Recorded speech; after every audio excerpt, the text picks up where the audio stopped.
More minutes before going to sleep, hands down, I can tell you as a clinician, it works better. And I can also tell you based on the research, the preponderance of the research absolutely says smaller dinner, less food at night, healthier individual.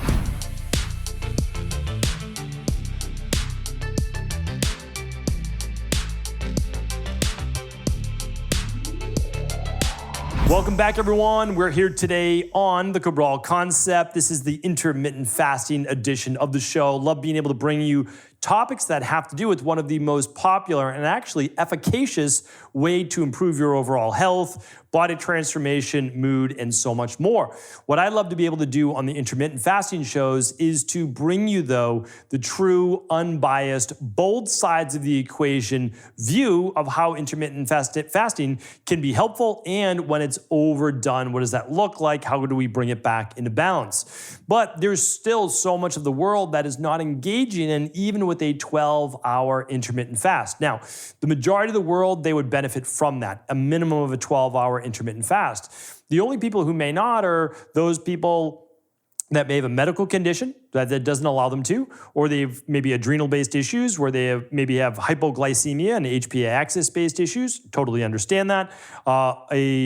Might be pregnant or nursing. So those are all things that we look at for sure. But the majority of people, they would be so much healthier if they could get in at least 12 hours of a fast, which would be an intermittent fast. Now, the nice thing is, if you're new to intermittent fasting, if you're in bed for 8 hours, well, then you only have 4 more hours to go. And so you could look at it as, well, 2 hours before bed and 2 hours upon waking, right? Or it could be 3 hours before bed, even better, and then just 1 hour after waking, and then you're already at what? Well, you're already at 12 hours. And so intermittent fasting does not have to be this super complex thing to do. You are literally just not going to consume anything except water or maybe herbal tea during those 12 hours. So the ideal way to do it would be the more hours before midnight, the more hours basically before bed. If you go to bed at 10, stop eating somewhere around 6. And then the 6 hours till midnight, we've got another 8 hours till 8 a.m. Let's say you wake up at 6 or 7. That's already 14 hours. So most people in our practice, they do about 14 hours of an intermittent fast. It seems to work great for them. Some people like longer, some people just a little shorter, and that's okay. I'm not going to go into that. I've done many shows on how long a fast is best for who, and then also when to do a longer fast, once a week, once a month, once a quarter, do a longer one, but that we'll just link up those shows. We have a whole category just on intermittent fasting. What I want to do, though, is make it easier, though, for those people that haven't really got into it yet, that have not really harnessed the power of doing an intermittent fast. So I approach this the same way I do in my practice as helping people to get to bed earlier. So let me share this with you. There's 2 ways to do it for intermittent fasting. Obviously, only one way to do it, getting to bed earlier. But when you're getting to bed earlier to improve your overall sleep, because again, the more hours before midnight, the more beneficial based on the natural circadian rhythm. I talk about that in the rain barrel effect. I talk about that in terms of lowest level of cortisol production, what happens if you start to produce cortisol later at night, etc. Anyway, that's not today's show. So what we do is we work back 15 minutes per week, every single week until we achieve our goal. Because it's too difficult to say, oh, I usually go to bed at 1 a.m. and I'm going to go to bed at 10 p.m. tonight. It's not going to happen. Most people are not going to be able to fall asleep right away. Their rhythm has been changed, right? Their rhythm has moved to maybe it's 1 a.m. until, who knows, 8 a.m. or 9 a.m., whatever they may sleep till. So how I would do it is this. The person goes to bed at 1 a.m. All right, this next week, they go to bed at 12:45 a.m. The next week, 12:30 a.m.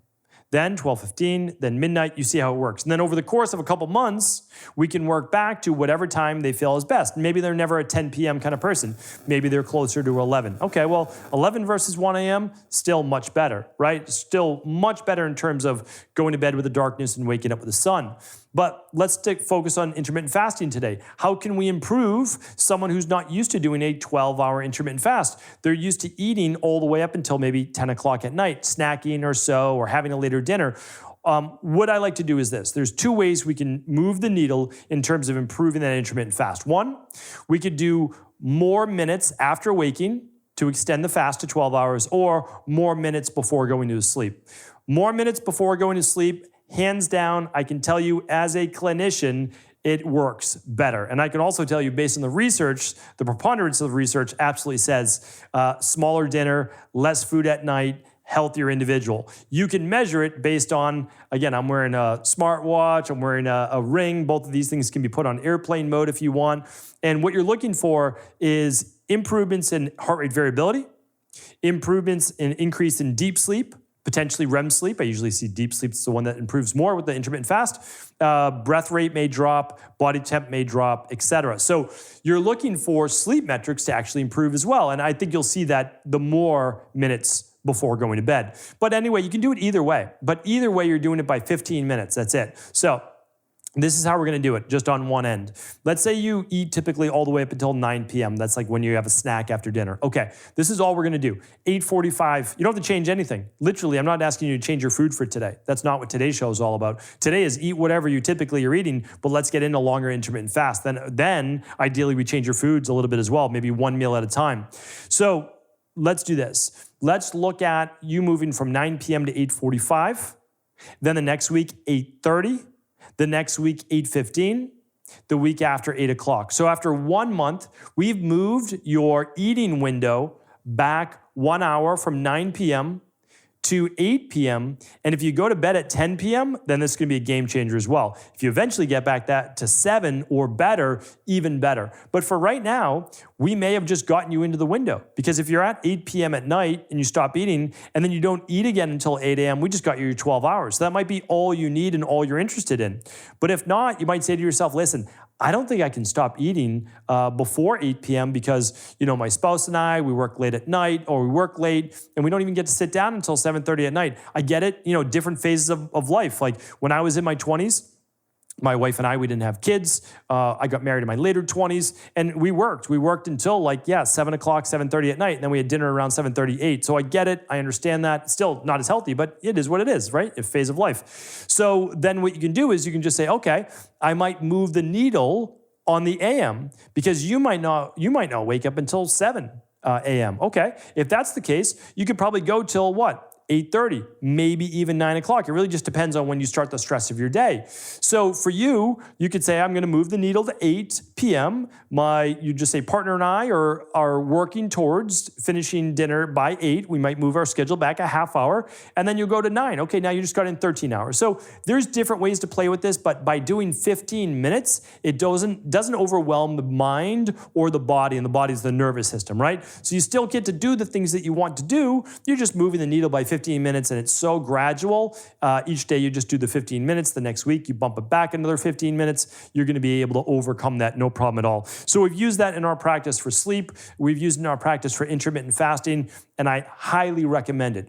There's one more thing that I wanted to share with you today, and that is, how do you make your fasting between meals that much easier? Right? Like how are you able to better balance blood sugar so that you're not snacking between all of your meals too? That you're getting, they're not truly intermittent fast, but you're getting small fasts, right? You basically eat fast, right? That's what you're looking for if you do 3 meals a day, especially, and there's no snacking. So I just want to share with you 7 tips on that.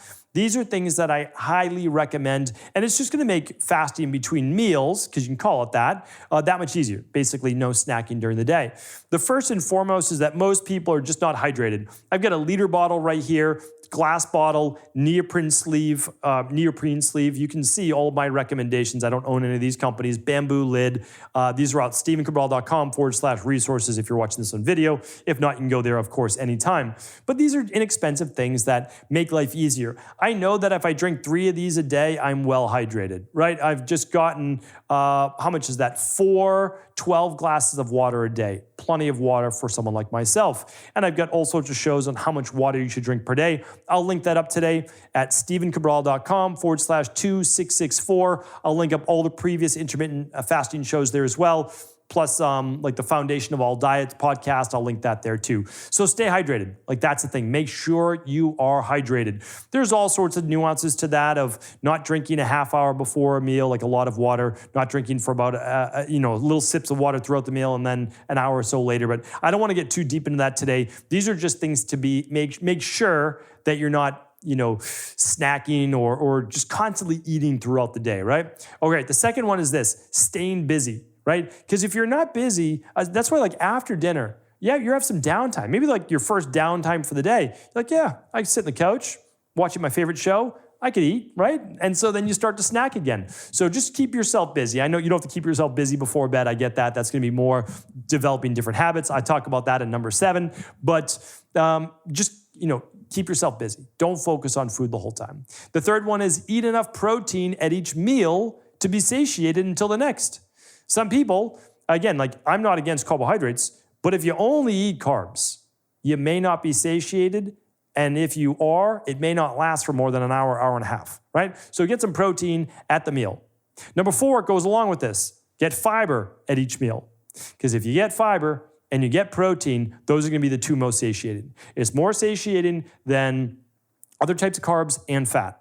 Fat's helpful. You want some good, healthy fat at the meal. I'm not saying that. But protein and fiber, they're going to keep you the most satiated.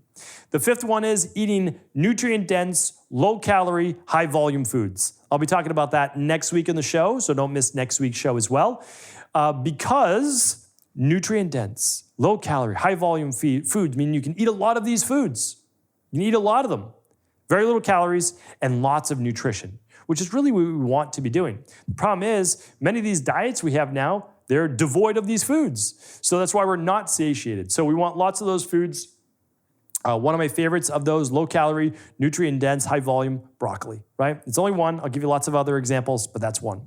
Number 6, go for a light walk after each meal if possible. If it's not possible, maybe just after lunch. Maybe if you can't do it at lunch because you're at work, maybe you do it after dinner. Right? And so this light walk allows you then to not even have the ability to keep going back for more and more food, but also doesn't let the blood sugar get too high because that postprandial glucose spike, you keep things even, you keep things level. It's so much healthier for your body as well. All right, and the last one I wanted to give you as a quick tip is, because I'm telling you right now, a great day of nutrition, a great day of exercise, a great day of health, right? It can all be wiped away by some late night snacking. And it's tough. I'm not saying it's not. If there are foods in the house and I see them, I'm like, oh, I could eat that. I could eat some of this. And that's why we have to be careful of the foods we even have in the house. But let's say you have kids and you keep things in the house, whatever it might be. The biggest tip I can give you is this. And it's so simple. And I've been using it since my nutritionist and personal training days way back in the day. It's brush your teeth after your last meal of the day. It seems simple. I do it myself. It works. So basically, after dinner, you clean up for dinner, and then you just go right to your bathroom. What I do is I just literally, I don't go to bed, but I get ready for bed like I typically would do. I wash my face, brush my teeth, all those different types of things. And I'm ready now for bed anyway, but I brush my teeth. And most people, maybe you're different. You may be, right? You absolutely may be. But they don't like to brush their teeth all the time, right? It's just one of those things. I don't want to brush my teeth any more than I have to. That's the truth. I brush my teeth, but I don't want to do it again. So if I ate after I brushed my teeth, I'd have to go rebrush my teeth. Plus, I have a minty taste in my mouth, and that doesn't always mix so well with all those little, flex-based meal foods, right? That aren't necessarily as good for us. So it's a huge tip. And if you're looking for overall health and body transformation, any one of those things, brush your teeth after your last meal. It's a game changer. You won't want to rebrush your teeth or eat any of those sweets. So hopefully these tips were helpful. As I always say, if these shows are helpful, feel free to share them with anyone you believe they will serve. Take care, everybody. Have a great rest of the week. Thanks so much for tuning into today's show. Before you go, don't forget to hit that subscribe button. I want to make sure that you're getting our daily content, not missing out on anything. Functional medicine, wellness, weight gain, weight loss, anti-aging, living longer, stronger, and all of the most cutting-edge research. And if there's any topics you want to hear, feel free to leave them in the comments below. Take care.